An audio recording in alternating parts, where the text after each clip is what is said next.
Hi all, അസ്സലാമു അലൈക്കും. Welcome back to A&S Tribute. കുട്ടികൾക്കൊക്കെ ഏറ്റവും പ്രിയപ്പെട്ടതും കഴിക്കാൻ ഏറ്റവും ഇഷ്ടപ്പെട്ടിട്ടുള്ള ഒരു സ്നാക്കുമായിട്ടാണ് ഞാനിന്ന് വന്നിട്ടുള്ളത്. Doughnut, home made doughnut. നമുക്ക് അപ്പോൾ ഡോണറ്റ് എങ്ങനെയാണ് ഉണ്ടാക്കുന്നത് എന്നുള്ളത് നമുക്ക് നോക്കാം.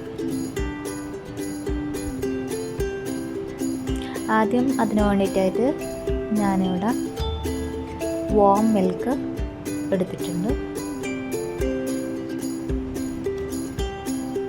അതിലേക്ക് ആവശ്യത്തിനുള്ള ഷുഗർ ആഡ് ചെയ്യാം.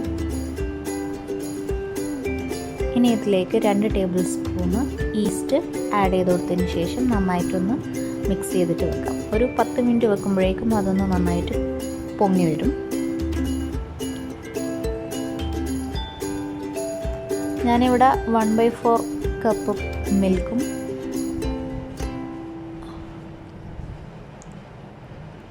ഒരു 3 ടേബിൾ സ്പൂൺ ഷുഗറുമാണ് എടുത്തിട്ടുള്ളത്. ഇനി ഇതിലേക്ക് നമുക്ക് 2 cup all purpose floor add ചെയ്തിട്ടുണ്ട്. ഇനി ഇതിലേക്ക് ആവശ്യമായിട്ടുള്ള ഉപ്പ് ആഡ് ചെയ്ത് കൊടുക്കാം.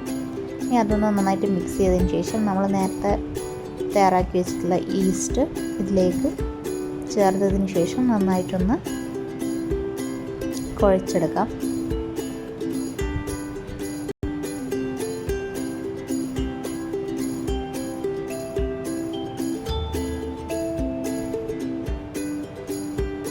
ഇനി ഇതൊന്നൊരു 2 hours പൊങ്ങാനായിട്ട് വെക്കാം.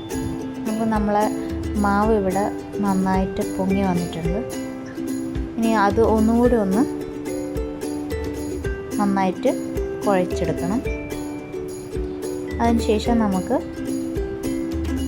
കൗണ്ടർ ടോപ്പിലിട്ടിട്ട് ജസ്റ്റ് ഒന്ന് മൈദയും സ്പ്രെഡ് ചെയ്തതിന് ശേഷം ഒന്ന് നന്നായി കുഴച്ചെടുത്തതിന് ശേഷം നമുക്കൊന്ന് പരത്തിയെടുക്കണം.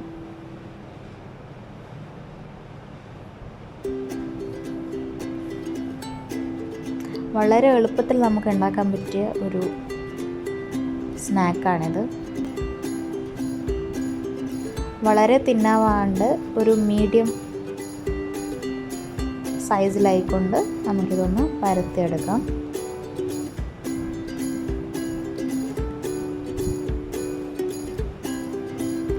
ഇനി ഇതുപോലത്തെ ഒരു മൂടി വെച്ചിട്ട് നമുക്ക് റൗണ്ട് ഷേപ്പിൽ ഇതേപോലെ ഒന്ന് കട്ട് ചെയ്തെടുക്കാം.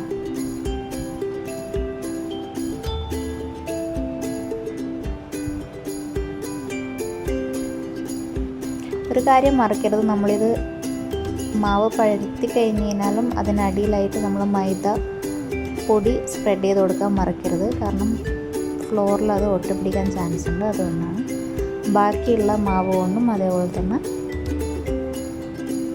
പരത്തിയിട്ട് ഈ ഒരു റൗണ്ട് ഷേപ്പിലാക്കിയിട്ട് നമുക്ക് കട്ട് ചെയ്തിട്ട് എടുക്കുന്നുണ്ട്. അപ്പോൾ എല്ലാം പരത്തി ഇതേപോലെ എടുത്തതിന് ശേഷം ഒരു 1/2 hour ഇതുപോലെ ഫോയിൽ വെച്ചിട്ടൊന്ന് മൂടി കൊടുക്കുന്നുണ്ട്. അതൊന്ന് പൊങ്ങി വരാൻ വേണ്ടിയിട്ടാണ് അങ്ങനെ ചെയ്യുന്നത്.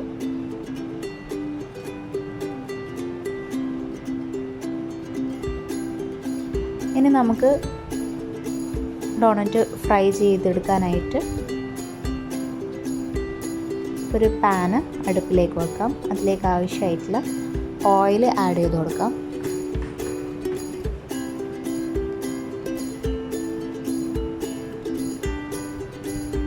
ഓയിലൊന്ന് ചൂടായതിന് ശേഷം നമുക്ക് ഓരോന്നായിട്ട് നമ്മൾ പരത്തി വെച്ചിട്ടുള്ളത് എടുത്തിട്ട്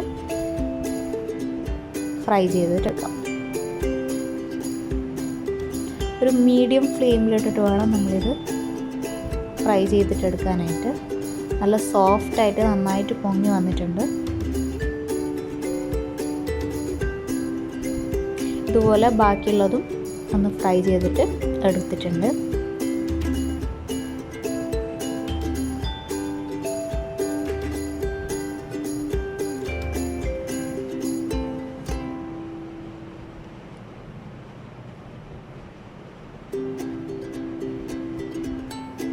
ഇനി നമുക്ക്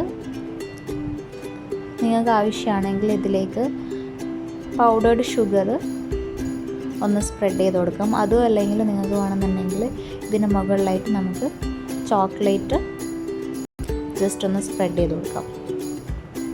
ഇത് നമുക്ക് ഫ്രിഡ്ജിലൊരു എയർ ടൈറ്റ് ബോക്സിൽ സൂക്ഷിക്കാവുന്നതാണ്.